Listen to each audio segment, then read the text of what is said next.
गणेश और बुढ़िया माई की कथा। एक बुढ़िया थी, वह बहुत ही गरीब और दृष्टिहीन थी। उसके एक बेटा और बहू थे। वह बुढ़िया सदैव गणेश जी की पूजा किया करती थी। एक दिन गणेश जी प्रकट होकर उस बुढ़िया से बोले, बुढ़िया माँ, तू जो चाहे सो मांग ले। बुढ़िया बोली, मुझे तो मांगना नहीं आता, कैसे और क्या मांगूं। तब गणेश जी बोले, अपने बहू बेटे से पूछ कर मांग ले। तब बुढ़िया ने अपने बेटे से कहा, गणेश जी कहते हैं तू कुछ मांग ले, बता मैं क्या मांगूं। पुत्र ने कहा, माँ तू धन मांग ले। बहू से पूछा तो बहू ने कहा, नाती मांग ले। तब बुढ़िया ने सोचा कि ये तो अपने अपने मतलब की बात कर रहे हैं। अतः उस बुढ़िया ने पड़ोसन से पूछा तो उन्होंने कहा, बुढ़िया तू तो थोड़े दिन जियोगी, क्यों तू धन मांगो और क्यों नाती मांगे। तू तो अपनी आँखों की रोशनी मांग ले, जिससे तेरी जिंदगी आराम से कट जाए।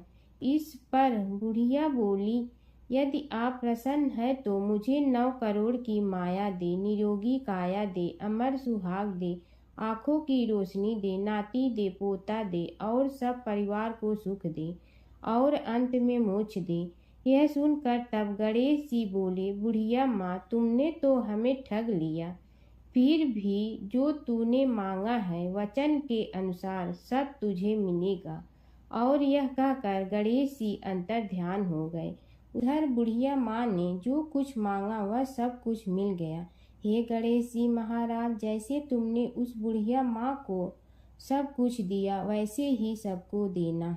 बुढ़िया माई को मुक्ति दी तुलसी माता की कथा। एक बुढ़िया माई तुलसी जी को सींचती और कहती कि हे तुलसी माता, सत की दाता, मैं तेरा बिडला सींचती हूँ, मुझे बहू दे, पीताम्बर की धोती दे, मीठा मीठा घास दे, बैकुंठा में वास दे, चटक की चाल दे, पटक की मोत दे, चंदन का काठ दे, रानी सा राज दे, दाल भात का भोजन दे, 11 की मौत दे, कृष्ण जी का कंधा दे। तब तुलसी माता यह सुनकर सूखने लगी। तो भगवान ने पूछा कि हे तुलसी, तुम क्यों सूख रही हो। तुलसी माता ने कहा कि एक बुढ़िया रोज आती है और यही बात कह जाती है, मैं सब बात तो पूरा कर दूंगी, लेकिन कृष्ण का कंधा कहाँ से लाऊंगी। तो भगवान बोले, जब वो मरेगी तो मैं अपने आप कंधा दे आऊँगा, तू बुढ़िया माई से कह देना। जब बुढ़िया माई मर गई, सब लोग आ गए।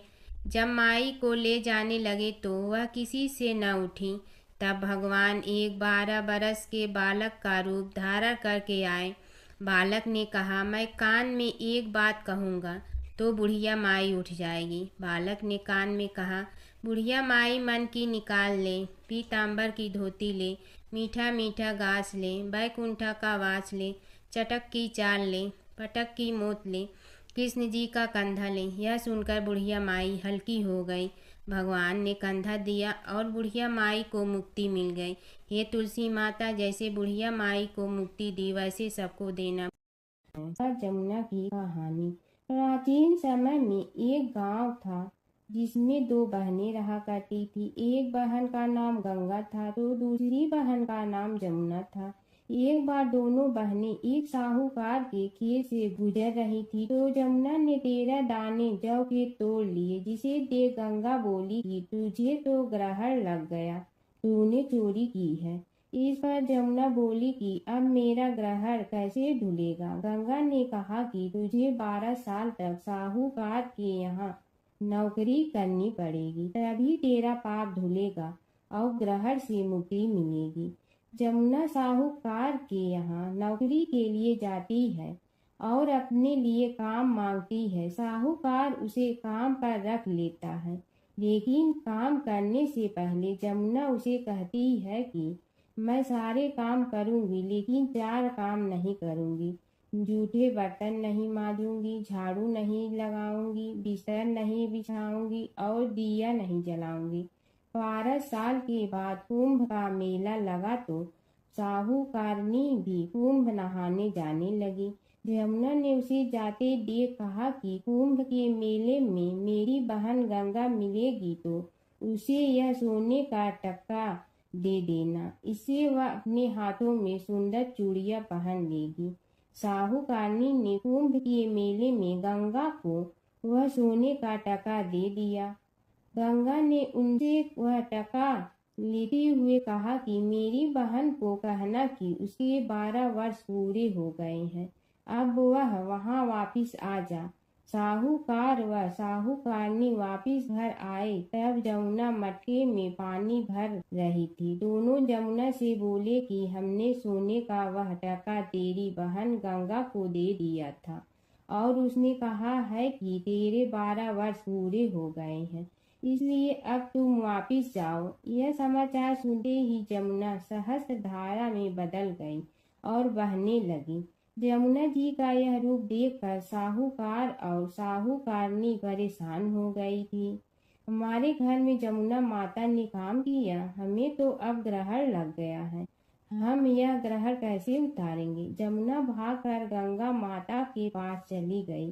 गंगा ने जमुना से पूछा कि तुम साहूकारनी से कुछ कहकर आई हो या ऐसे ही बिना बताए आ गई। तब जमुना बोली कि मैं तो कुछ भी बताकर नहीं आई हूँ। गंगा ने कहा कि जा उन्हें धीरज दे आ, नहीं तो उन्हें जीवन भर असंतोष ही रहेगा।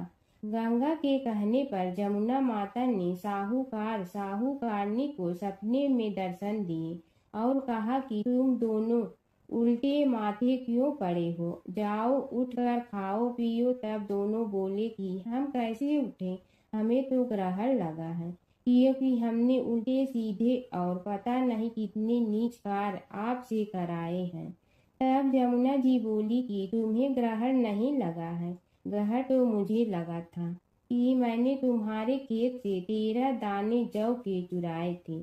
मैं तो अपना ग्रहण उतारने तुम्हारे घर आई थी। मेरा ग्रहण तुम्हारे घर में 12 वर्ष तक रहने से उतर गया है और मेरी मुक्ति हो गई है। यमुना जी ने कहा कि तुम्हें कोई ग्रहण नहीं लगा है, उल्टे मेरे 12 वर्ष तक यहाँ रहने से तुम्हारी भी मुक्ति हो गई है। यह कहकर यमुना जी स्वप्न से चली गई। दोनों उठकर देखते हैं कि उनके घर में पहले से भी अधिक धन हो गया है। हे यमुना माता, जैसे आपने साहूकार व साहूकारनी की मुक्ति कराई, वैसे ही आप अपने सभी भक्तों की करना। नगर बसेरे की कहानी। किसी गांव में एक भाट व एक जाट रहता था। दोनों में घनिष्ठ मित्रता थी। एक बार जाट अपनी बहन के घर जाने को तैयार हुआ तो भाट अपनी ससुराल जाने को तैयार हुआ। दोनों साथ चल पड़े तो रास्ते में रुककर एक कुएं की मुंडेर पर बैठ गए। जाट ने भाट से कहा कि नगर बसेरा कर लेते हैं। इस पर भाट बोला कि तू ही नगर बसेरा कर ले, मैं तो अपनी ससुराल जा रहा हूँ, वहाँ खूब खातिर होगी मेरी, तू कर ले नगर बसेरा।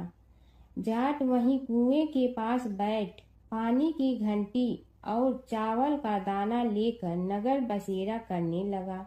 नगर बसेरा करने के साथ जाट कहने लगा कि नगर बसेरा जो करे सो मल धोवे पाँव, ताता माड़ा तापसी देगी मेरी माँ, माँ देगी मावशी तेगी द्वारका का वास, मीठा मीठा घास वृंदावन का वास, 5 कुल्थी छठी रास, मेरी जीवड़ो श्री कृष्ण के पास, डालू पानी हो जाए घी, झट से निकल जाए मेरा जी। यह सब कर कर के वह जाट बहन के पास चल पड़ा। जाट की बहन ने भाई के आने पर उसकी खातिर की खीबूरा के साथ भाई को जिमाया। दोनों ने बैठकर ढेर सारी बातें की।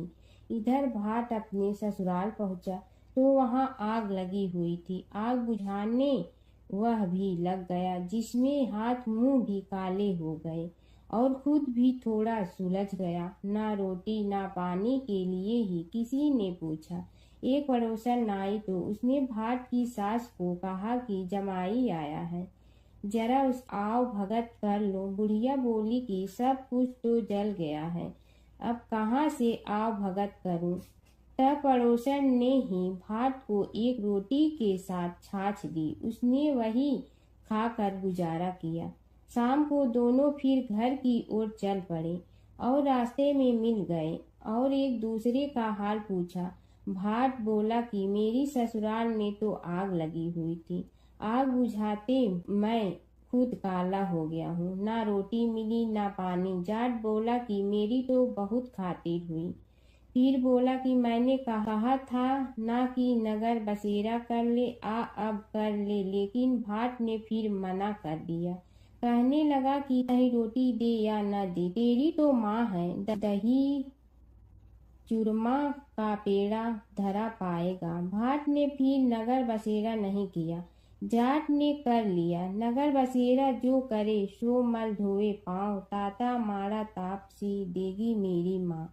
माँ देगी मावशी देगी द्वारका का वास, मीठा मीठा घास वृंदावन का वास। 5 कुल्ठी छठी रास, मेरा जी बड़ो श्री कृष्ण के पास। डालू पानी हो जाए घी, झट से निकल जाए मेरा जी। करके वह चल पड़ा। घर पहुँचते ही जाट की मौसी ने बहुत लाड प्यार किया। उधर भाट घर गया तो उसकी भैंस खो गई थी।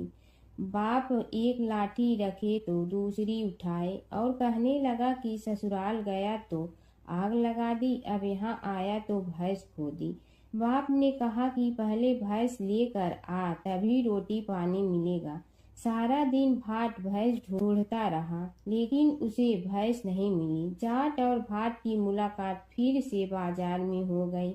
जाट ने भाट के हाल चाल पूछे तो भाट बोला कि आते ही भैंस खो गई, बस उसी दिन से भैंस ढूंढ रहा हूँ। रोटियां का तो पूछो ही मत। जाट ने कहा कि मैंने तो पहले ही कहा था कि नगर बसेरा कर ले। जाट की बात सुनकर भाट बोला कि तेरे नगर बसेरे में इतनी ताकत है तो चल अब कर लेते हैं। दोनों ने बैठकर नगर बसेरा किया। नगर बसेरा जो करे सो मल धोवे पाँव, ताता मारा तापसी देगी मेरी माँ। माँ देगी मौसी देगी द्वारका का वास, मीठा मीठा घास वृंदावन का वास। 5 कुल्ठी छठी रास, मेरा जीवड़ो श्री कृष्ण के पास। डालू पानी हो जाए घी, झट से निकल जाए मेरा जी। दोनों के नगर बसेरा करने पर भाट जैसे ही आगे बढ़ा तो उसकी खोई भैंस मिल गई, जिसे लेकर घर पहुंचा। घर पहुंचते ही माँ ने कहा कि लड़के को आते ही घर से निकाल दिया, सारे दिन से ये भूखा प्यासा भटक रहा है। यह कहकर उसकी माँ ने उसको खूब खिलाया पिलाया। इस घटना के बाद सारे नगर में ढिंढोरा पिटवा गया कि तब कोई अपने पीहर या सास से आते जाते नगर बसेरा करें। जैसे भाट को नगर बसेरा करने का फल मिला, वैसे ही हर किसी को मिलेगी है। माता सीता की कथा। यह कहानी सीता माता कहती थी और श्री राम इसे सुना करते थे। एक दिन श्री राम भगवान को किसी काम के लिए बाहर जाना पड़ा, तो सीता माता कहने लगी कि भगवान, मेरा तो 12 वर्ष का नित्य नियम है, अब आप बाहर जाएंगे तो मैं अपनी कहानी किसे सुनाऊंगी। श्री राम ने कहा कि तुम कुएं की पाल पर जाकर बैठ जाना और वहां जो औरतें पानी भरने आएंगी उन्हें अपनी कहानी सुना देना। सीता माता कुएं की पाल पर जाकर बैठ जाती हैं। एक स्त्री आई, उसने रेशम की जड़ी की साड़ी पहन रखी थी और सोने का घड़ा ले रखा था। सीता माता उसे देख कहती हैं कि बहन, मेरा 12 वर्ष का नित्य नेम सुन लो। पर वह स्त्री बोली कि मैं तुम्हारा नित्य नेम सुनूंगी तो मुझे घर जाने में देरी हो जाएगी और मेरी सास मुझसे लड़ेंगी।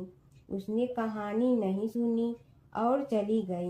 उसकी रेशम जड़ी की साड़ी फट गई, सोने का घड़ा मिट्टी के घड़े में बदल गया। सास ने देखा तो पूछा कि ये किसका दोष अपने सिर लेकर आ गई है। बहू ने कहा कि कुएं पर एक औरत बैठी थी। उसने कहानी सुनने के लिए कहा, लेकिन मैंने सुनी नहीं, जिसका यह फल मिला है। बहू की बात सुनकर अगले दिन वही साड़ी और घड़ा लेकर सास कुएं की पाल पर गई। सास को वहीं माता सीता बैठी मिली, तो माता सीता ने कहा कि बहन, मेरी कहानी सुन लीजिए। सास बोली कि एक बार छोड़, मैं तो 4 बार कहानी सुन लूंगी। राम आए लक्ष्मण आए, देश के पुजारी आए, नित नेम का नेम लाए, आओ राम बैठो राम। तपी रसोई जियो राम, माखन मिश्री खाओ राम।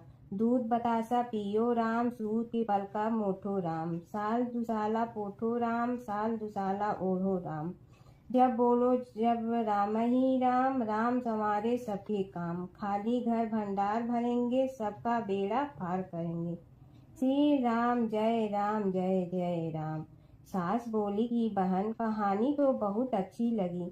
कहानी सुनकर सास घर चली गई और उसकी साड़ी फिर से रेशम जड़ी की बन गई। मिट्टी का घड़ा फिर सोने के घड़े में बदल गया। बहू कहने लगी, सासू माँ, आपने ये सब कैसे किया? सास ने कहा कि बहू, तू दोष लगा के आई थी और मैं अब दोष उतार कर आ रही हूँ। बहू ने फिर पूछा कि वह कुएं वाली स्त्री कौन है? सास बोली कि वे सीता माता थी। वे पुराने से नया कर देती हैं, खाली घर में भंडार भर देती हैं। वह लक्ष्मी जी का वास घर में कर देती हैं। आदमी की जो भी इच्छा हो उसे पूरा कर देती हैं। बहू बोली कि ऐसी कहानी मुझे भी सुना दो। सास बोली कि ठीक है, तुम भी सुनो। और सास ने कहानी शुरू की। राम आए लक्ष्मण आए, देश के पुजारी आए, नित नेम का नेम लाए, आओ राम बैठो राम। तपी रसोई जियो राम, माखन मिश्री खाओ राम। दूध बतासा पियो राम, सूत के पल का मोठो राम। साल दुसाला पोठो राम, साल दुसाला ओढ़ो राम। जब बोलो जब राम ही राम, राम संवारे सबके काम। खाली घर भंडार भरेंगे, सबका बेड़ा पार करें। श्री राम जय जय राम। कहानी सुनकर बहू बोली कि कहानी तो बहुत अच्छी है। सास ने कहा कि ठीक है, इस कहानी को रोज कहा करेंगे। अब सास बहू रोज सवेरे उठती, नहाती धोती और पूजा करने के बाद नित नेम की सीता की कहानी कहती। एक दिन उनके यहाँ एक पड़ोस की औरत आई और बोली कि बहन, जरा सी आँच दे ना। तो वह बोली कि आज तो अभी हमने जलाई ही नहीं। पड़ोसन ने कहा कि तुम सुबह 4 बजे से उठकर क्या कर रही हो? फिर उन्होंने कहा कि सुबह उठकर हम पूजा करते हैं, फिर सीता माता की नित नेम की कहानी कहते हैं। पड़ोसन ने उसकी बात सुनकर फिर कहा कि सीता माता की कहानी कहने से तुम्हें क्या मिलता है? वे बोली कि इनकी कहानी कहने से घर में भंडार भर जाते हैं, सारे काम सिद्ध होते हैं, मन की इच्छा भी पूरी हो जाती है। पड़ोसन कहती है कि बहन, ऐसी कहानी तो मुझे भी सुना दो। फिर वह बोली कि ठीक है, तुम भी यह कहानी सुन लो। राम आए लक्ष्मण आए, देश के पुजारी आए, नित नेम का नेम लाए, आओ राम बैठो राम। सारी कहानी सुनने के बाद पड़ोसन कहने लगी, बहन, कहानी तो मुझे बहुत अच्छी लगी। अब वह पड़ोसन भी नित नेम सीता माता की कहानी कहने लगी। कहानी कहने से सीता माता ने पड़ोसन के भी भंडार भर दिए। अब तो पूरे मोहल्ले में नित नेम की कथा चल पड़ी। हर किसी की मनोकामना पूरी होने लगी। हे सीता माता, जैसे आपने उनके भंडार भरे, वैसे ही आप हमारे भी भंडार भरना, सबकी भरना, कहानी सुनने वाले के भी और कहानी कहने वाले के भी। कीड़ी नगरा सींचने की कहानी। एक गांव में एक बुढ़िया माई रहती थी। उसके 2 बेटे तथा बहू भी थे। बुढ़िया माई भगवान श्री हरि विष्णु की परम भक्त थी। अपना जीवन दान धर्म पुण्य कार्य कर्मों में लगाती थी। परंतु बुढ़िया माई कभी भी मंदिर और सत्संग में व तीर्थ स्थानों पर नहीं जाती थी। एक बार गांव में भागवत कथा हो रही थी। बेटे ने कहा, माँ, आप सारा दिन घर में रहती हैं, आप मंदिर में भागवत कथा सुनने क्यों नहीं जाती? बुढ़िया माई ने बेटे का मन रखने के लिए कह दिया कि आज जाऊंगी, परंतु नहीं गई। ऐसा करते करते 6 दिन निकल गए। बुढ़िया माई के बेटे ने कहा, माँ आज अंतिम दिन है, आज तो कथा सुनने आपको जाना ही पड़ेगा।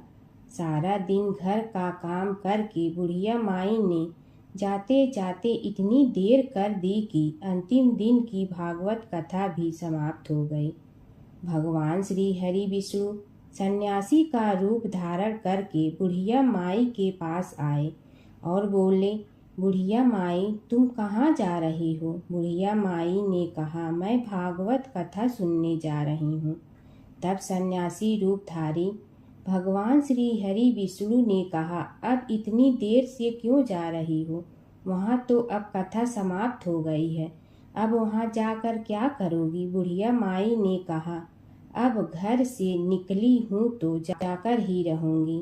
सब सन्यासी रूपधारी भगवान श्री हरि विष्णु ने कहा कि अब कथा समाप्त हो गई, भक्त लोग भी अपने अपने घर चले गए, अब तुम वहाँ से क्या लाओगी? तो बुढ़िया माई बोली, कुछ नहीं तो मैं वहाँ से एक ईंट ही उठा लाऊंगी। तो सन्यासी रूपधारी भगवान श्री हरि विष्णु बोले, तुम वहाँ से मिट्टी की ईंट लाओगी, उसके बदले में मैं तुम्हें एक सोने की ईंट देता हूँ। बुढ़िया माई ने ईंट ले ली और घर की तरफ चल पड़ी और विचार करने लगी कि यदि यह ईंट मैं घर लेकर जाऊंगी तो बेटे बहू झगड़ने लगेंगे, इसीलिए घर के आंगन में बाहर ही बुढ़िया माई ने वह ईंट जमीन में गाड़ दी। परंतु अब बुढ़िया माई का ध्यान उस ईंट पर ही रहने लगा। खाने पीने घर के काम करने में सदैव बुढ़िया माई अपना ध्यान सोने की ईंट पर ही लगाई रखती। बेटे बहू ने पूछा, माँ पूरे दिन घर के आंगन में क्या करती रहती हो? तो बुढ़िया माई ने कहा, मैं आने जाने वाले को देखती रहती हूँ। एक दिन बुढ़िया माई मर गई। यमराज के दूत बुढ़िया माई को लेने आए। बुढ़िया माई को लेकर धर्मराज जी के पास पहुँचे और धर्मराज जी को सारी बात बतलाई। धर्मराज जी ने बुढ़िया माई को कुतिया की योनि दे दी और कुतिया उसी पेड़ के नीचे बैठी रहती। बुढ़िया माई की बहू ने कहा, इस कुतिया को यहाँ से भगाओ, नहीं तो यह बच्चों को काट जाएगी। तो उसके बेटे ने उसकी पीठ पर एक लकड़ी मारी और बुढ़िया माई मर गई और को सर्प की योनि मिली। आंगन में सर्प को देखकर बेटे बहू ने किसी को काट नहीं जाए इसी डर से मार दिया। फिर बुढ़िया माई मरकर धर्मराज जी के पास पहुंची। बुढ़िया माई कीड़ी का रूप धारण करके उस आंगन में कीड़ी नगरा बना लिया। आंगन में कीड़ी नगरा हो गया। घर वाले बहुत परेशान हुए। घर वाले भोजन भी नहीं बना रहे थे और मन ही मन होने का स्मरण करने लगे। तब भगवान श्री हरि विष्णु सन्यासी का रूप धारण करके आए और बोले कि कुछ खाने को दे दो। तो घर वाले ने कहा, महाराज हमारे खाने को भी कुछ नहीं बनाया, क्योंकि हमारे घर में कीड़ी नगरा हो गया है, आप ही इसका कुछ उपाय बतलाइए। तब महाराज जी ने आंगन में खोदा और सोने की 28 निकाली और दोनों बेटों को दे दी और कहा, तुम्हारी माँ के नाम से दान पुण्य करना, धर्मशाला बनवाना, स्कूल बनवाना, प्याऊ लगवाना, गौशाला में गाय के चारे खाने की व्यवस्था करना। परंतु दोनों बेटे आपस में झगड़ने लगे कि तू दान कर, तू दान कर। किसी ने बुढ़िया माई के नाम से कोई दान नहीं किया और कीड़ी नगरा वहाँ उसी स्वरूप में स्थापित रहा। कुछ दिन बाद सन्यासी वापस आया और बुढ़िया माई के बेटों ने भगवान स्वरूपधारी सन्यासी महाराज से कहा कि हमारी घर की हालत वैसी की वैसी है, कीड़ी नगरा तो वैसे का वैसा ही है। तब साधु रूपधारी सन्यासी महाराज ने कहा, वह सोने के ईंट के टुकड़े लाओ और उन्हें बेचकर उनसे जो भी धन मिले उसे तुम्हारी माँ के नाम से दान पुण्य करो। इस कीड़ी नगरा पर शक्कर और आटा डालो। तुम ऐसा करोगे तो तुम्हारी माँ को मोक्ष प्राप्ति होगी और उनके घर से कीड़ी नगरा चला गया। जो व्यक्ति प्रतिदिन सुबह प्रातः आटा और शक्कर कीड़ी नगरे पर डालता है, वह सदैव धनवान, पुत्रवान, संपन्न, सुख शांति से जीवन यापन करता है। उसके घर में कभी कोई कष्ट नहीं आता है। उसका जीवन सदा सर्वदा आनंद से व्यतीत होता है। उसके परिवारजन उसे अत्यधिक स्नेह प्रदान करते हैं। कीड़ी नगरा प्रतिदिन सींचने से जुड़ी नगरी की कहानी सुनने से, दान पुण्य व धर्म कार्यों में रुचि लगाने से जीवन उत्तम हो जाता है। एक बार एक नगर में एक मालिन रहती थी। उसके पति चल बसे थे। उसका एक 4 साल का पुत्र था। उसकी सास कठोर हृदय की स्त्री थी। वह बहू को बहुत तकलीफ देती थी। एक दिन सास ने बहू और पोते को घर से निकाल दिया। वे दोनों रोते हुए चलते चलते एक जंगल में जा पहुंचे। वहां एक बड़े पेड़ के नीचे बैठ गए। वहां से थोड़ी दूर पर एक गणेश जी का मंदिर था। वहां बहुत लोग गणेश जी के दर्शन करने आते थे। दर्शन करके गणेश जी को प्रसाद चढ़ाते थे। फिर वह प्रसाद सबको बांट देते थे। इस प्रसाद से माँ बेटे का गुजारा होने लगा। दोनों गणेश जी की पूजा पाठ में लग गए। एक दिन उन्होंने सोचा क्यों न हम भी जंगल से फूल लाकर बेचें। वे रोज जंगल से फूल लाकर उसकी माला बनाकर बेचने लगे।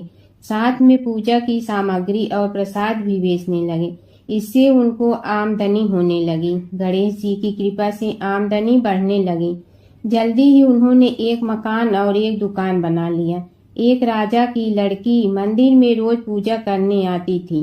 मालिन के बेटे को देखकर राजकुमारी उस पर मोहित हो गई और उसे विवाह करने की सोचने लगी। उसने अपनी भाभी से अपने मन की बात कही। भाभी अनुभवी थी। उसने कहा, ये तो मालिन का बेटा है और तुम एक राजा की बेटी हो। यदि तुमने उससे विवाह किया तो तुम्हारी बहुत बेइज्जती होगी। पर राजकुमारी अपनी बात पर अड़ी रही। उसने कहा, मैंने तो प्रतिज्ञा कर ली है कि उसी से विवाह करूंगी। भाभी ने घर जाकर सारी बात राजा को बता दी। राजा ने मना नहीं किया और विवाह के लिए तैयार हो गए। उन्होंने बड़े धूमधाम से बेटी का विवाह मालिन के बेटे के साथ कर दिया। मालिन ने सबसे पहले बेटे बहू को गणेश जी के मंदिर में ले जाकर पूजा पाठ करवाया और गणेश जी का आशीर्वाद दिलवाया। इसके बाद पूरे नगर में यह बात फैल गई कि गणेश जी की पूजा करने से सब दुख कष्ट दूर हो जाते हैं। इस बात पर सुनते ही नगर के सभी लोग मंदिर आने लगे।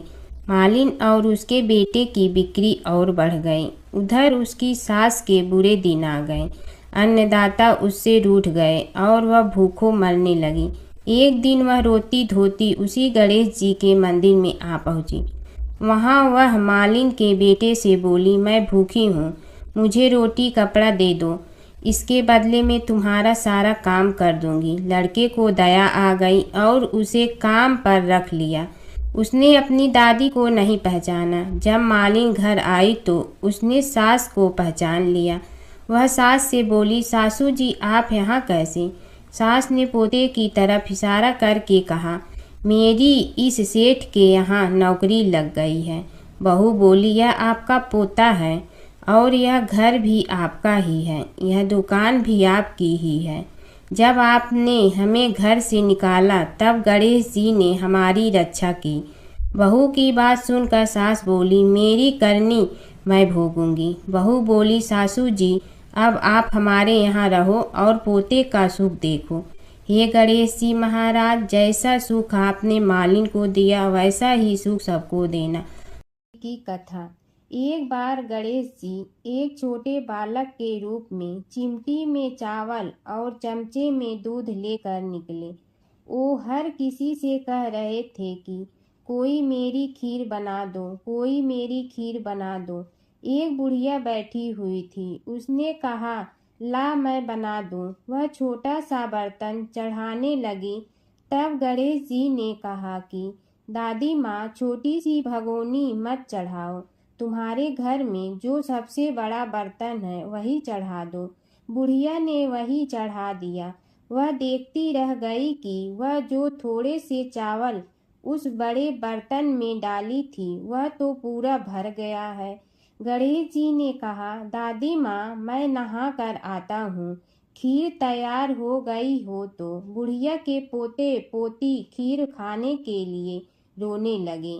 बुढ़िया ने कहा, गणेश जी तेरे भोग लगाना कहकर चूल्हे में थोड़ी सी खीर डाली और कटोरी भर भर कर बच्चों को दे दी। बुढ़िया की पड़ोसन ऊपर से देख रही थी तो बुढ़िया ने सोचा यह चुगली कर देगी, तो एक कटोरा भर कर उसे भी पकड़ा दिया।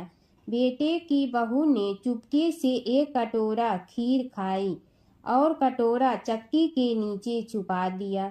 अभी भी गणेश जी नहीं आए थे। बुढ़िया को भी भूख लग रही थी।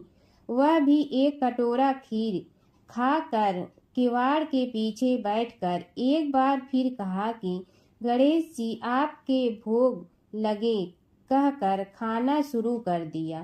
तभी गणेश जी आ गए। बुढ़िया ने कहा, आ जा रे गणेशिया, खीर खा ले, मैं तो तेरी ही राह देख रही थी। गणेश जी ने कहा, दादी माँ मैंने तो खीर पहले ही खा ली। बुढ़िया ने कहा, कब खाई? गणेश जी ने कहा, जब तेरे पोते पोती ने खाई तब खाई थी, जब तेरी पड़ोसन ने खाई तब खाई थी, और जब तेरी बहू ने खाई तब भी खाई थी, और जब तूने खाई तो मेरा पेट पूरा ही भर गया। बुढ़िया ने कहा, बेटा और सारी बात तो सोच, पर बहू बेचारी का तो नाम मत लो। वह तो सुबह से काम में लग रही है, उसने फिर खीर कब खाई? गणेश जी ने कहा, चाकी के नीचे देख झूठा कटोरा पड़ा है, और तूने तो मेरे भोग तो लगाया, वह तो वैसे ही खा गई। बुढ़िया ने कहा, बेटा घर की बात है, घर में ही रहने दो। अब बताओ बची हुई खीर का क्या करूं? गणेश जी ने कहा, नगरी जी जिमा दो। बुढ़िया ने पूरी नगरी जिलवा दी, फिर भी बर्तन पूरा ही भरा था। राजा को पता लगा तो बुढ़िया को बुलाया और कहा, क्यों रे बुढ़िया, ऐसा बर्तन तेरे घर पर सोवे अच्छा लगे या हमारे घर पर सोवे? बुढ़िया ने कहा, राजा जी आप ले लो। राजा जी ने खीर का बर्तन महल में मंगा लिया। लाते ही खीर में कीड़े मकोड़े बिच्छू हो गए और दुर्गंध आने लगी। यह देखकर राजा जी ने बुढ़िया से कहा, बुढ़िया बर्तन वापस ले जा।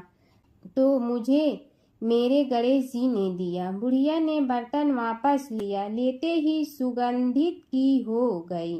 घर आकर बुढ़िया ने गणेश जी से कहा, बची हुई खीर का क्या करें? गणेश जी ने कहा, झोपड़ी के कोने में खड्डा खोद कर गाड़ दो, उसी जगह सुबह उठकर वापस खोदेगी तो धन के 2-4 पैसे मिलेंगे। ऐसा कहकर गणेश जी अंतर ध्यान हो गए। जाते समय झोपड़ी के लात मारते हुए गए तो झोपड़ी के स्थान पर महल हो गया। सुबह बहू ने फावड़ा लेकर पूरे घर को खोद दिया तो कुछ भी नहीं मिला। बहू ने कहा, सासू जी थारो गणेश जी तो झूठे हैं।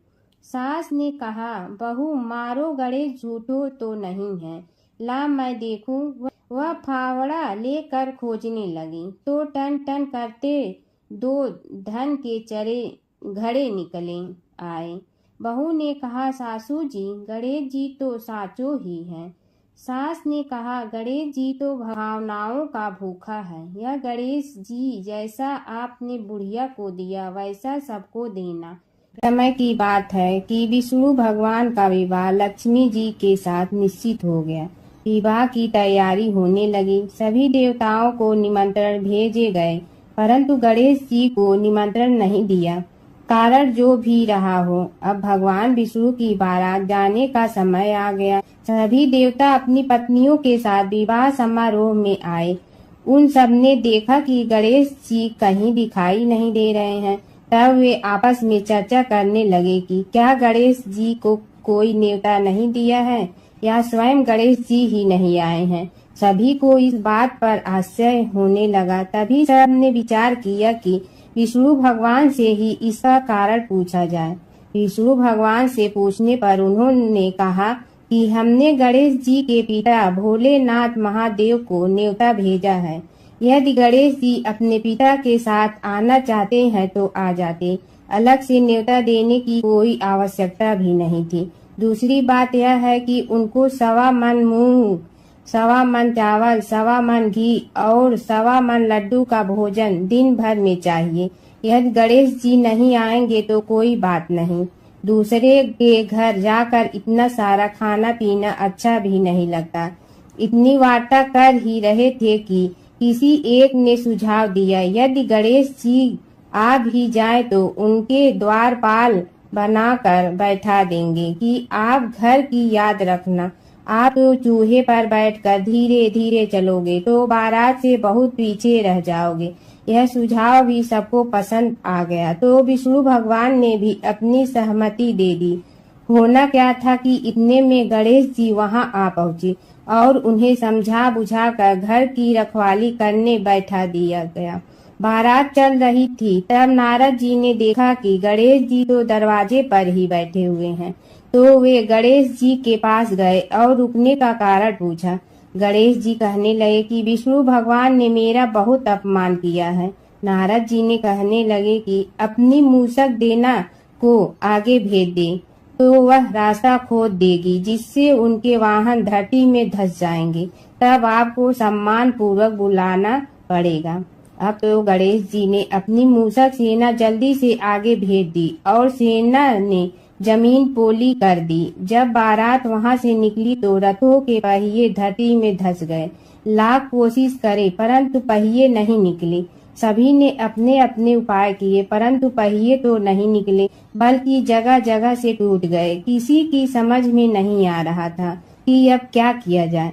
तब तो नारद जी ने कहा, आप लोगों ने गणेश जी का अपमान करके अच्छा नहीं किया। यदि उन्हें मना कर लाया जाए तो आपका कार्य सिद्ध हो सकता है और यह संकट टल सकता है। शंकर भगवान ने अपने दूत नंदी को भेजा और वे गणेश जी को लेकर आए। गणेश जी का आदर सम्मान के साथ पूजन किया, तब कहीं रथ के पहिए निकले। अब रथ के पहिए निकल के परंतु टूट फूट गए तो उन्हें सुधारे गए।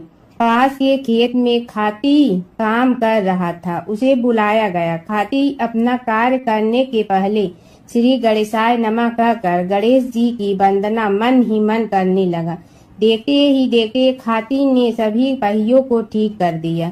तब खाती कहने लगा कि हे देवताओं, आपने सर्वप्रथम गणेश जी को नहीं मनाया होगा और न ही उनकी पूजन की होगी, इसीलिए तो आपके साथ यह संकट आया है। हम तो मूर्ख अज्ञानी हैं, फिर भी पहले गणेश जी को पूजते हैं, उनका ध्यान करते हैं। आप लोग तो देवतागण हैं, फिर भी आप गणेश जी को कैसे भूल गए। अब आप लोग भगवान श्री गणेश जी की जय बोल कर जाएं तो आपके सब काम बन जाएंगे और संकट कट जाएंगे। ऐसा कहते हुए बारात वहां से चल दी और विष्णु भगवान को लक्ष्मी जी के साथ विवाह संपन्न करा के सभी सकुशल घर लौट आए। हे गणेश जी महाराज, आपने विष्णु को जैसे कारज सारियो ऐसे कारज सबको सिद्ध कर जो। बोलो गजानन भगवान की जय। प्राचीन काल की बात है। नैमिषारण्य क्षेत्र में ऋषि, महर्षि और साधु संतों का समाज जुड़ा था। उसमें श्री सूत जी भी विद्यमान थे। शौनक जी ने उनकी सेवा में उपस्थित होकर निवेदन किया कि हे अज्ञान रूप घोर तिमिर को नष्ट करने में करोड़ों सूर्यों के समान प्रकाशमान श्री सूत जी, हमारे कानों के लिए अमृत के समान जीवन प्रदान करने वाले कथा तत्व का वर्णन कीजिए। हे सूत जी, हमारे हृदयों में ज्ञान के प्रकाश की वृद्धि तथा भक्ति, वैराग्य और विवेक की उत्पत्ति जिस कथा से हो सकती हो, वह हमारे प्रति कहने की कृपा कीजिए। शौनक जी की जिज्ञासा से सूत जी बड़े प्रसन्न हुए। पूरा तन इतिहासों के स्मरण से उनका शरीर पुलकायमान हो रहा था।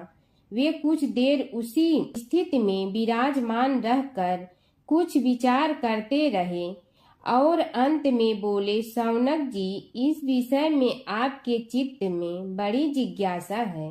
आप धन्य हैं जो सदैव ज्ञान की प्राप्ति में तत्पर रहते हुए विभिन्न पुराण कथाओं की जिज्ञासा रखते हैं। आज मैं आपको ज्ञान के परम स्रोत रूप श्री गणेश जी का जन्म कर्म रूप चरित्र सुनाऊंगा। गणेश जी से ही सभी ज्ञानों सभी विद्याओं का उद्भव हुआ है। अब आप सावधान चित्त से विराजमान हो। श्री गणेश जी के ध्यान और नमस्कार पूर्वक उनका चरित्र श्रवण करें।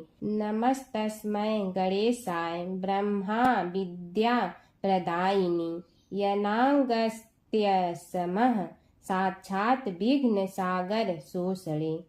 कैसे हैं वे श्री गणेश जो सभी प्रकार की ब्रह्म विद्याओं को प्रदान करने वाले, अर्थात ब्रह्मा के सगुण और निर्गुण स्वरूप पर प्रकाश डालने और जीव ब्रह्मा का अभेद प्रतिपादन करने वाली विद्याओं के दाता हैं। वे विघ्नों के समुद्रों को महर्षि अगस्त्य के समान शोषण करने में समर्थ हैं।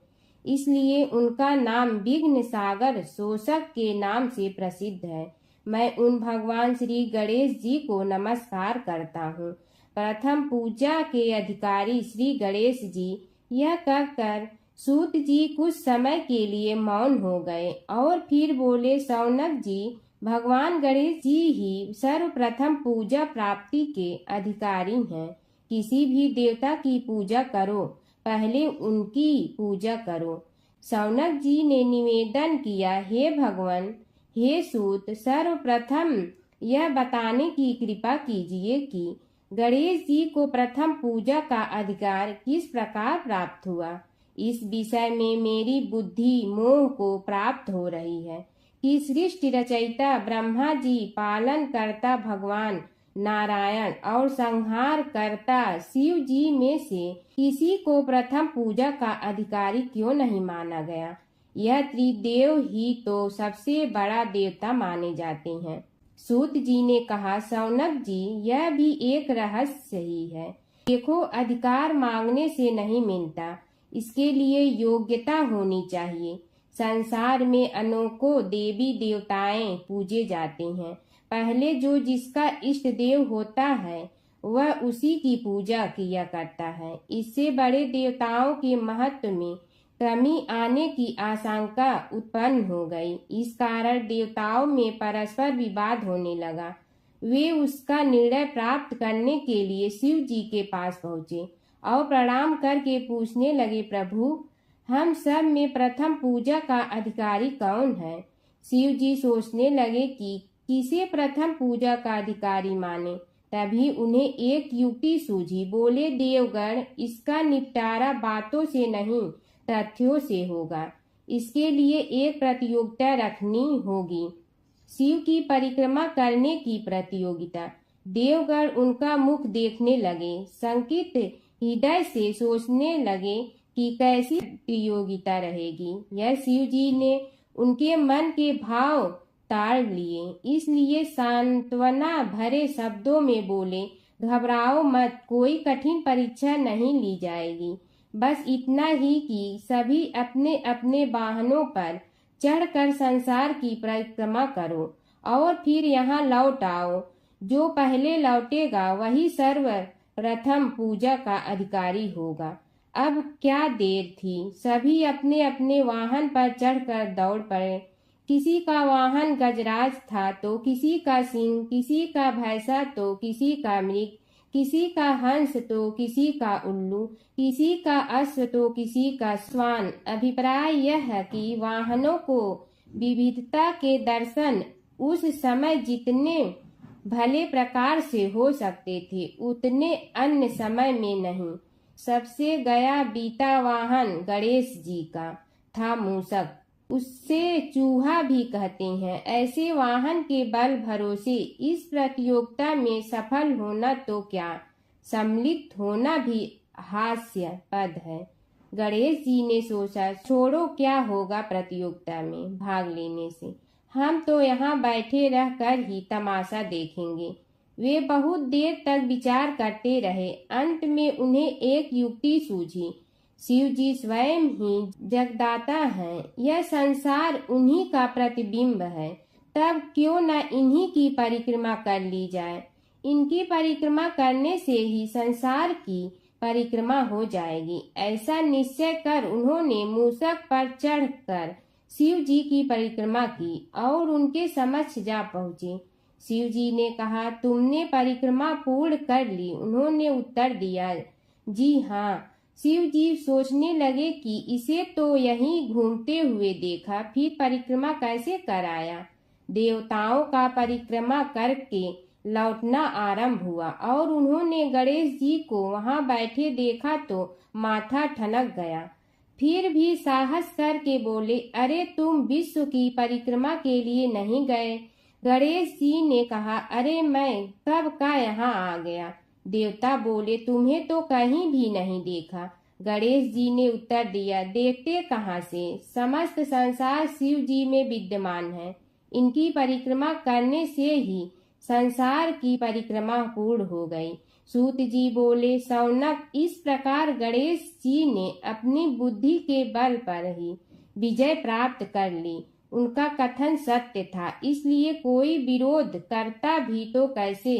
बस उसी दिन से गणेश जी की प्रथम पूजा होने लगी। एक समय की बात है, एक भाई बहन रहते थे। बहन का नियम था कि वह अपने भाई का चेहरा देखते ही खाना खाती थी। हर रोज वह सुबह उठती थी और जल्दी जल्दी सारा काम करके अपने भाई का मुंह देखने के लिए उसके घर जाती थी।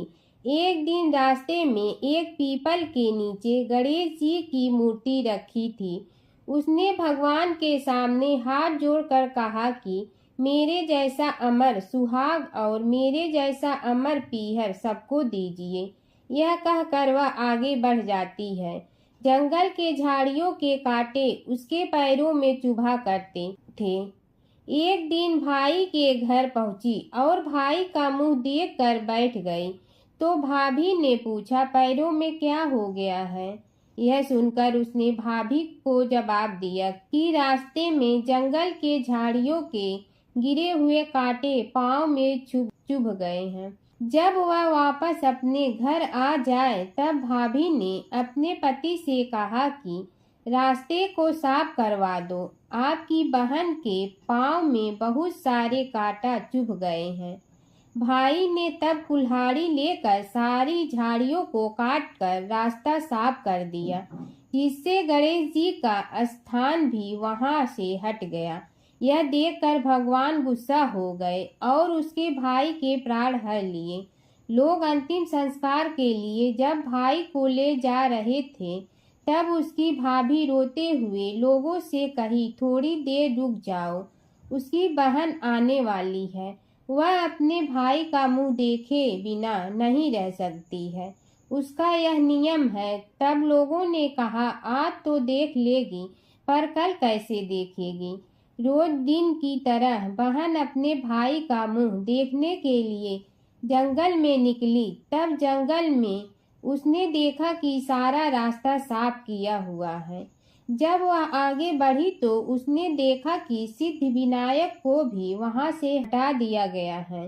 तब उसने जाने से पहले गणेश जी को एक अच्छे स्थान पर रखकर उन्हें स्थान दिया और हाथ जोड़कर बोली, भगवान, मेरे जैसा अमर सुहाग और मेरे जैसा अमर पीहर सबको देना। और फिर बोलकर आगे निकल गई। भगवान सोचने लगे, अगर इसकी नहीं सुनी तो हमें कौन मानेगा, हमें कौन पूजेगा। तब सिद्धि विनायक ने उसे आवाज दी, बेटी, इस खेजड़ी की 7 पत्तियां लेकर जा और उसे कच्चे दूध में धोकर भाई के ऊपर छींटा मार देना, वह उठकर बैठ जाएगा। यह सुनकर जब पीछे मुड़ी तो वहां कोई नहीं था। फिर वह यह सोचने लगी कि ठीक है, जैसा सुना वैसा कर लेती हूँ।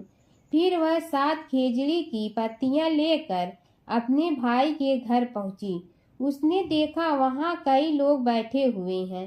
भाभी बैठी रो रही है और भाई की लाश रखी है। तब उसने पतियों को बताए हुए नियम के तहत भाई के ऊपर इस्तेमाल किया। तब भाई उठकर बैठ गया। भाई बोला बहन से, मुझे बहुत ही गहरी नींद आ गई थी। तब बहन बोली, यह नींद किसी दुश्मन को भी न आए, और उसने सारी बात अपने भाई को बता दी। सूत जी बोले, हे शौनक जी, यह एक तथ्य है कि गणेश जी ही उसके पात्र हैं। वे बड़े देवता का भी कार्य सिद्धि में विघ्न उपस्थित होने पर उन विघ्न राज का आश्रय न लिया हो। हे शौनक, वे देव भी बड़े दयालु हैं। नाम तो शिव जी का ही आशुतोष है, किंतु वे सर्वात्मा और सर्वरक्षक प्रभु तो शिव जी की अपेक्षा भी शीघ्र ही प्रकट हो जाते हैं।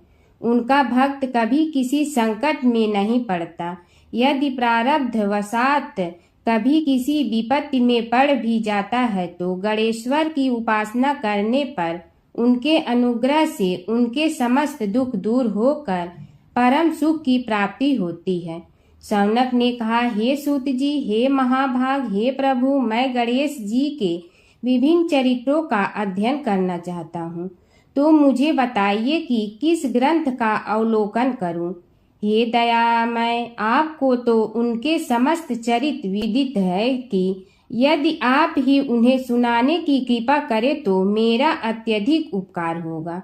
सूत जी बोले, हे शौनक भगवान, गणेश्वर के इतने चरित्र हैं कि उन सब का कथन इस जीवा से संभव नहीं, क्योंकि प्रभु अनंत, प्रभु चरित्र अनंता वाली बात समस्त विद्वान ऋषि मुनि कहते हैं। फिर भी गणेश जी प्रथम पूजा के अधिकारी होने के कारण समस्त देव चरित्रों में जुड़े हुए हैं, इसलिए उनका प्रभाव भी सर्वाधिक व्यापक है। हे मुने, हे शौनक, वे भगवान सर्व समर्थ हैं। वे सभी का तिरस्कार करने में समर्थ हैं, किंतु उनका तिरस्कार कोई भी नहीं कर सकता। यह त्रिलोक्य उन्हीं भगवान के संकेत पर नित्य करता है। इसकी समस्त क्रियाएं उन्हीं की इच्छा पर आश्रित हैं। हे शौनक भगवान गणेश्वर स्वयं कहते हैं, शिवे विष्णु च शक्तौ च सूर्ये मयि निराधिप यो भेद बुद्धि योगः स सम्य योगो मतो मम। हे नरेश्वर, हे वरेण्य, शिव, विष्णु, शक्ति, सूर्य और मुझ गणेश में जो अभेद बुद्धि योग है, मेरे मत में वही सम्यक योग है। इससे यह भी सिद्ध है कि समस्त देवता उन्हीं के स्वरूप हैं।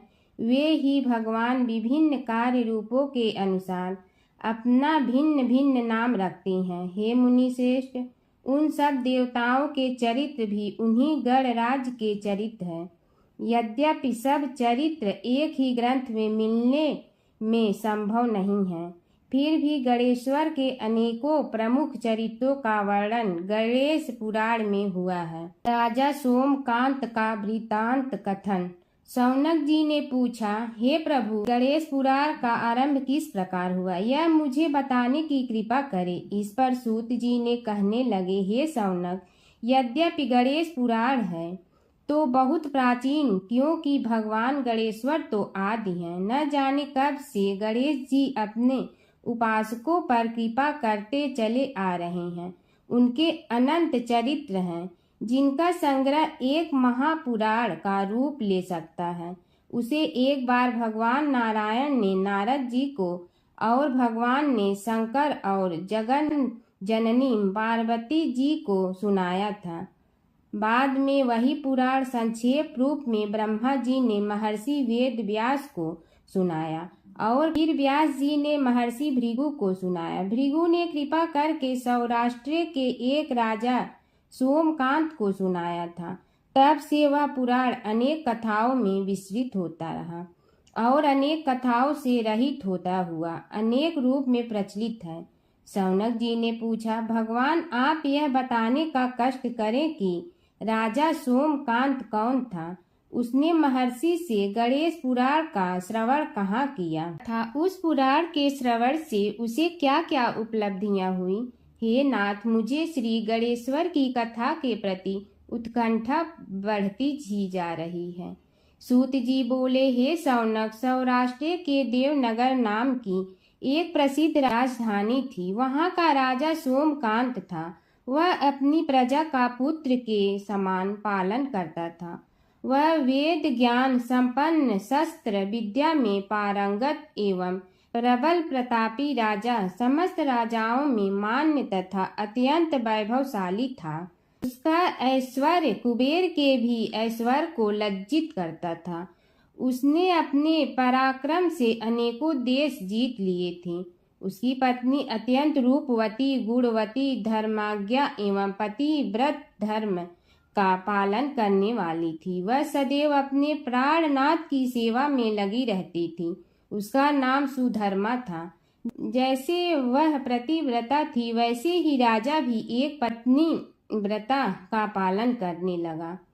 उसके हेमकांत नामक एक सुंदर पुत्र था। वह भी सभी विद्याओं का ज्ञाता और अस्त्र शस्त्रादि के अभ्यास में निपुण हो गया था।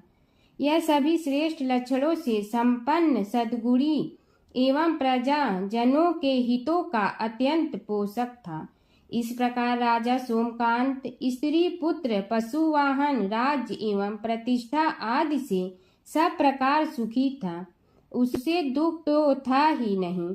सभी राजागण उसका हार्दिक सम्मान करते थे तथा उसकी श्रेष्ठ कीर्ति भी संसार व्यापी थी। परंतु युवा अवस्था के अंत में सोमकांत को घृणित कोष्ठ रोग हो गया। उसके अनेक उपचार किए गए किंतु कोई लाभ नहीं हुआ। रोग शीघ्रता से बढ़ने लगा और उसके कीड़े पड़ गए। जब रोग की अधिक वृद्धि होने लगी और उसका कोई उपाय न हो सका तो राजा ने मंत्रियों को बुलाकर कहा, सुव्रतो, जाने किस कारण यह रोग मुझे पीड़ित कर रहा है। अवश्य ही यह किसी पूर्व जन्म के पाप का फल होगा। इसलिए मैं अब अपना समस्त राजपाट छोड़कर वन में रहूंगा। मेरे पुत्र हेमकांत को मेरे समान मानकर राज्य शासन का धर्म पूर्वक संचालन कराते रहें। यह कहकर राजा ने शुभ दिन दिखवाकर अपने पुत्र हेमकांत को राज्य पद पर अभिषेक किया और अपनी पत्नी सुधर्मा के साथ निर्जन वन की ओर चल दिया। प्रजापालक राजा के वियोग में समस्त प्रजा जन अश्रु बहाते हुए उनके साथ चले गए। राज्य की सीमा पर पहुंचकर राजा ने अपने पुत्र अमात्यगण और प्रजा जनों को समझाया, आप सब लोग धर्म के जानने वाले, श्रेष्ठ आचरण में तत्पर एवं सहृदय हैं। यह संसार तो वैसे भी परिवर्तनशील है। जो आज है वह कल नहीं था और आने वाले कल में भी नहीं रहेगा। इसलिए मेरे जाने से दुख का कोई कारण नहीं है। मेरे स्थान पर मेरा पुत्र सभी कार्यों को करेगा। इसलिए आप सब उसके अनुशासन में रहते हुए उसे सदैव सम्मान करते रहें। फिर पुत्र से कहा, बेटा, यह स्थिति सभी के समझ आती रही है। हमारे पूर्व पुरुष भी परंपरागत रूप से वृद्धावस्था आने पर वन में जाते रहे हैं। मैं कुछ समय पहले ही वन में जा रहा हूँ, तो कुछ पहले या पीछे जाने में कोई अंतर नहीं पड़ता। यदि कुछ वर्ष बाद जाऊं तब भी मोह का त्याग करना ही होगा। इसलिए हे वत्स, तुम दुखित मत हो और मेरी आज्ञा मानकर राज्य शासन को ठीक प्रकार चलाओ। ध्यान रखना, क्षत्रिय धर्म का कभी त्याग न करना और प्रजा को सदा सुखी रखना। इस प्रकार राजा सोमकांत ने सभी को समझा बुझाकर वहां से वापस लौट आया और स्वयं अपनी पतिव्रता भार्या के साथ वन में प्रवेश किया। पुत्र हेमकांत के आग्रह से उसने सुबल और ज्ञान गम्य नामक 2 आत्माओं को भी साथ ले लिया।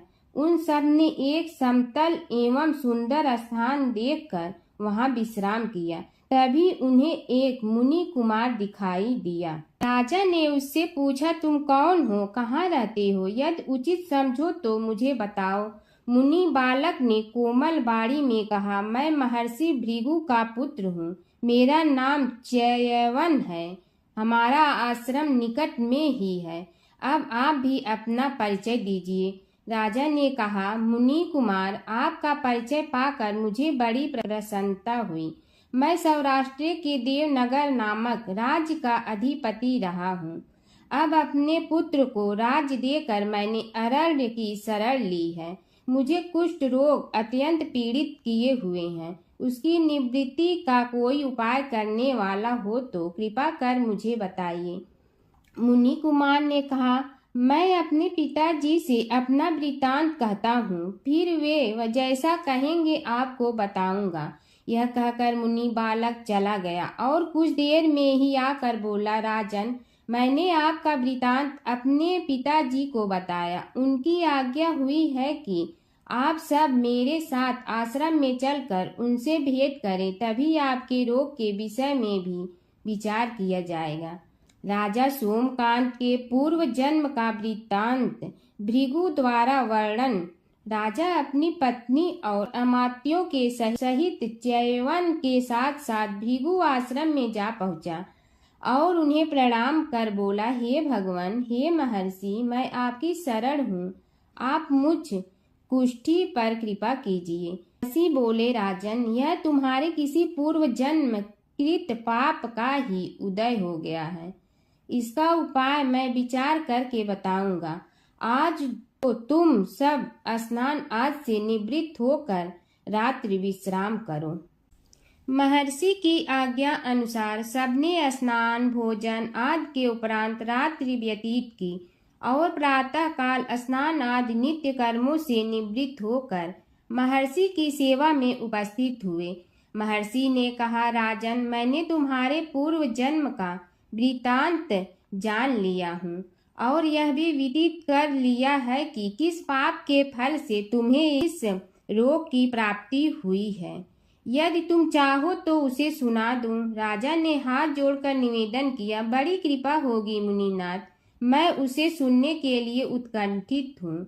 महर्षि ने कहा, तुम पूर्व जन्म में एक धनवान वैश्य के लाडले पुत्र थे। वह वैश्य विंध्याचल के निकट कौलहार नामक ग्राम में निवास करता था। उसकी पत्नी का नाम सुलोचना था। तुम उसी वैश्य दंपत के पुत्र हुए। तुम्हारा नाम कामद था। तुम्हारा लालन पालन बड़े लाड चाव से हुआ। उन्होंने तुम्हारा विवाह एक अत्यंत सुंदरी वैश्य कन्या से कर दिया था, जिसका नाम कुटुम्बिनी था। यद्यप तुम्हारी भार्या सुशीला थी और तुम्हें सदैव धर्म में निरत देखना चाहती थी, किंतु तुम्हारा स्वभाव वासनांध होने के कारण दिन प्रतिदिन उज्जवल होता जा रहा था। किंतु माता पिता भी धार्मिक थे, इसलिए उनके सामने तुम्हारी उज्ज्वलता दबी रही। परंतु माता पिता की मृत्यु के बाद तुम निरंकुश हो गए और अपनी पत्नी की बात भी नहीं मानते थे। तुम्हें अनाचार में प्रवृत्त देखकर उसे दुख होता था, तो भी उसका कुछ बस न चलता था। तुम्हारी उन्मत्तता चरम सीमा पर थी। अपनों से भी द्वेष और क्रूरता का व्यवहार किया करते थे। हत्या आदि कराते थे। तुम्हारे लिए सामान्य बात हो गई। पीड़ित व्यक्तियों ने तुम्हारे विरुद्ध राजा से पुकार की। अभियोग चला और तुम्हें राज्य की सीमा से भी बाहर चले जाने का आदेश हुआ। तब तुम घर छोड़कर किसी निर्जन वन में रहने लगे। उस समय तुम्हारा कार्य लोगों को लूटना और हत्या करना ही रह गया। एक दिन माध्याह्न काल था। गुणवर्धक नामक एक विद्वान ब्राह्मण उधर से निकला। बेचारा अपनी पत्नी को लिवाने के लिए ससुराल जा रहा था। तुमने उस ब्राह्मण युवक को पकड़कर लूट लिया। प्रतिरोध करने पर उसे मारने लगे तो वह चित्कार करने लगा, मुझे मत मार, मत मार, देख मेरा दूसरा विवाह हुआ है। मैं पत्नी को लेने के लिए जा रहा हूँ। किंतु तुम तो क्रोधवश में ऐसे लीन हो रहे थे कि तुमने उसकी बात सुनकर भी नहीं सुनी। जब उसे मारने लगे तो उसने श्राप दे दिया, अरे हत्यारे, मेरी हत्या के पाप से तो सहस्त्र कल्प तक घोर नरक भोगोगे। तुमने उसकी कोई चिंता न की और सिर काट लिया। राजन, तुमने ऐसी ऐसी एक नहीं बल्कि अनेक निरीह हत्याएं की थी, जिनकी गणना करना भी पाप है।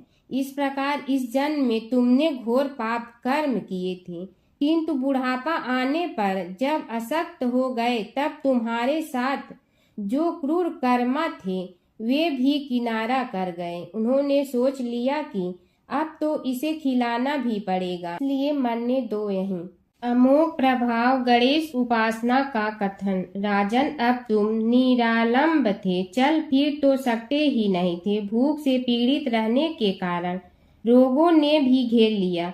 उधर से जो कोई निकलता तुम्हें घृणा की दृष्टि से देखता हुआ चला जाता। तब तुम आहार की खोज में बड़ी कठिनाई से चलते हुए एक जीर्ण शीर्ण देवालय में पहुंचा। उसमें भगवान गणेश्वर की प्रतिमा विद्यमान थी। तब न जाने किस पुण्य के उदय होने से तुम्हारे मन में गणेश जी के प्रति भक्ति भाव जागृत हुआ। तुम निराहार रहकर उनकी उपासना करने लगे। उससे तुम्हें सब कुछ मिला और रोग भी कम हुआ। राजन, तुमने अपने साथियों की दृष्टि बचाकर बहुत सा धन एक स्थान पर गाड़ दिया था। अब तुमने उस धन को उसे देवालय के जीर्णोद्धार में लगाने का निश्चय किया। शिल्पी बुलाकर उस मंदिर को सुंदर और भव्य बनवा दिया। इस कारण कुख्याति सुख्याति में बदलने लगी। फिर यथा समय तुम्हारी मृत्यु हुई। यमदूतों ने पकड़कर तुम्हें यमराज के समक्ष उपस्थित किया। यमराज तुमसे बोले, जीव, तुमने पाप और पुण्य दोनों ही किए हैं और दोनों का ही भोग तुम्हें भोगना है, किंतु पहले पाप का फल भोगना चाहते हो पुण्य का। इसके उत्तर में तुमने प्रथम अपने पुण्य कर्मों के भोग की इच्छा प्रकट की और इसीलिए उन्होंने तुम्हें राजकुल में जन्म लेने के लिए भेज दिया।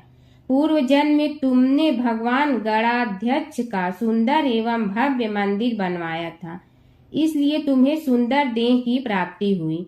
यह कहकर महर्षि भृगु कुछ रुके। उन्होंने देखा कि राजा को इस वृतांत पर शंका हो रही है। तभी महर्षि के शरीर में असंख्य विकराल पक्षी उत्पन्न होकर राजा की ओर झपटे। उनकी चोंच बड़ी तीक्ष्ण थी, जिनसे वे राजा के शरीर को नोच नोच कर खाने लगे। उसके कारण उत्पन्न असहनीय पीड़ा से व्याकुल हुए राजा ने महर्षि के समक्ष हाथ जोड़कर निवेदन किया, प्रभु, आपका आश्रम तो समस्त द्वेष आदि से परे है और यहाँ मैं आपकी शरण में बैठा हूँ। तब यह पक्षी मुझे आकर ही क्यों पीड़ित कर रहे हैं? हे मुनिनाथ, इनसे मेरी रक्षा कीजिए। महर्षि ने राजा के अंतर्वचन सुनकर सांत्वना देते हुए कहा, राजन, तुमने मेरे वचनों में शंका की थी और जो मुझ सत्यवादी के कथन में शंका करते हैं उसे खाने के लिए मेरे शरीर से इसी प्रकार पक्षी प्रकट हो जाते हैं, जो कि मेरे हुंकार करने पर भस्म हो जाया करते हैं। यह कर महर्षि ने हुंकार की और तभी वे समस्त पक्षी भस्म हो गए। राजा श्रद्धावनत होकर उनके समक्ष अश्रुपात करता हुआ बोला, प्रभु, अब आप पाप से मुक्त होने का उपाय कीजिए। महर्षि ने कुछ विचार कर कहा, राजन, तुम पर भगवान गणेश्वर की कृपा सहज रूप से है और वे ही प्रभु तुम्हारे पापों को भी दूर करने में समर्थ हैं। इसलिए तुम उनके पाप नाशक चरित्रों का श्रवण करो।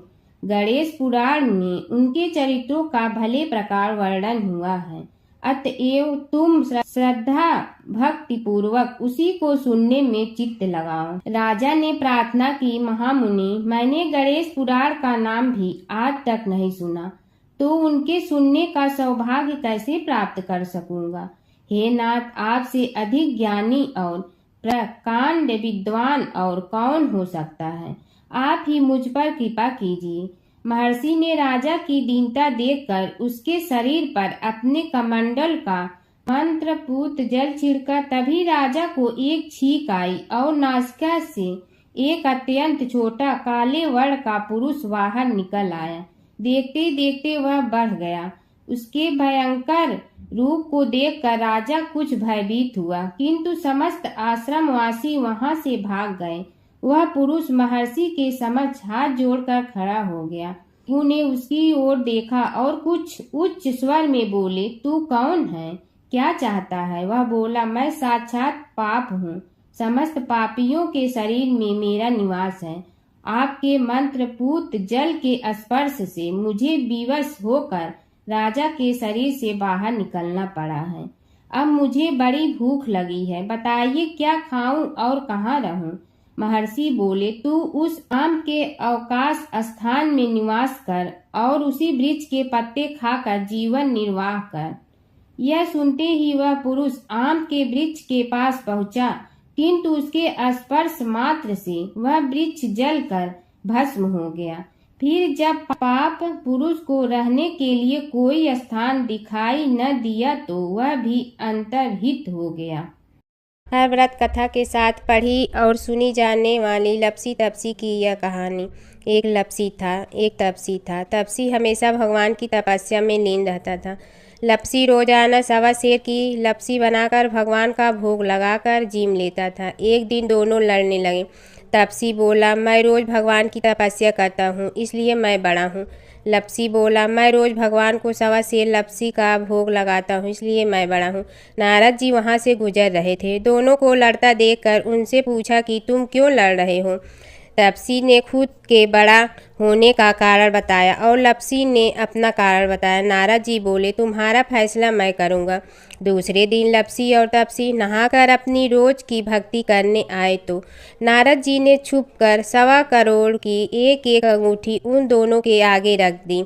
तपसी की नज़र उस अंगूठी पर पड़ी जो उसने चुपचाप अंगूठी उठाकर अपने नीचे दबा ली। तब लपसी की नज़र अंगूठी पर पड़ी, लेकिन उसने ध्यान नहीं दिया। भगवान को भोग लगाकर लपसी खाना खाने लगा। नारद जी सामने आए तो दोनों ने पूछा कि कौन बड़ा, तो नारद जी ने तपसी से खड़ा होने को कहा। वो खड़ा हुआ तो उसने नीचे दबी अंगूठी दिखाई पड़ी। नारद जी ने लपसी से कहा, तपस्या करने के बाद भी तुम्हारी चोरी करने की आदत नहीं गई, इसलिए लपसी बड़ा है और तुम्हें तुम्हारी तपस्या का कोई फल भी नहीं मिलेगा। तपसी शर्मिंदा होकर माफ़ी मांगने लगा। उसने नारद जी से पूछा, मुझे मेरी तपस्या का फल कैसे मिलेगा? नारद जी ने कहा, यदि कोई गाय और कुत्ते की रोटी नहीं बनाएगा तो फल तुम्हें मिलेगा। यदि कोई ब्राह्मण को भोजन करवा कर दक्षिणा नहीं देगा तो फल तुम्हें मिलेगा। यदि कोई साड़ी के साथ ब्लाउज नहीं देगा तो फल तुझे मिलेगा। यदि कोई दिए से दिया जलाएगा तो फल तुम्हें मिलेगा।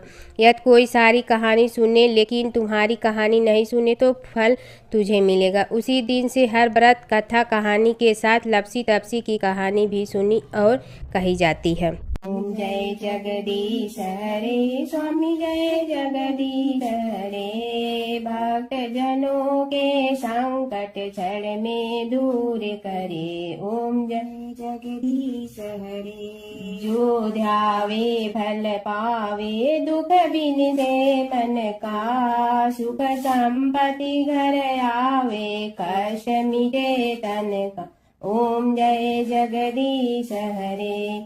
मात पिता तुम मेरे, शरण कहूँ किसकी। तुम विनय और न दूजा, आस करूँ जिसकी। ओम जय जगदीश हरे। तुम पूर्ण परमात्मा, तुम अंतर्यामी।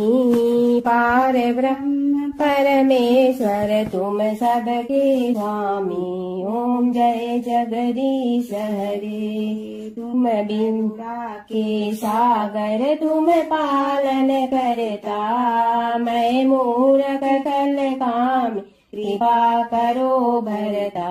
ओम जय जगदीश हरे। तुम हो ये कय गोचर, सबके प्राणपति। किस विधि मिलूं दया में, तुमको मैं कुमति। ओम जय जगदीश हरे। दीन बंधु दुख हरता, तुम रक्षक मेरे। अपने हाथ उठाओ, द्वार पड़ा तेरे। ओम जय जगदीश हरे, विषय विकार मिटा, पाप हरो देवा, श्रद्धा भक्ति बढ़ा, संतन की सेवा। ओम जय जगदीश हरे, तन मन धन सब तेरा, स्वामी सब कुछ है तेरा, तेरा तुझको अर्पण क्या लागे मेरा। ओम जय जगदीश हरे, जय जगदीश हरे, स्वामी जय जगदीश हरे, भक्त जनों के संकट क्षण में दूर करे। ओम जय जगदीश हरे, स्वामी जय जगदीश हरे।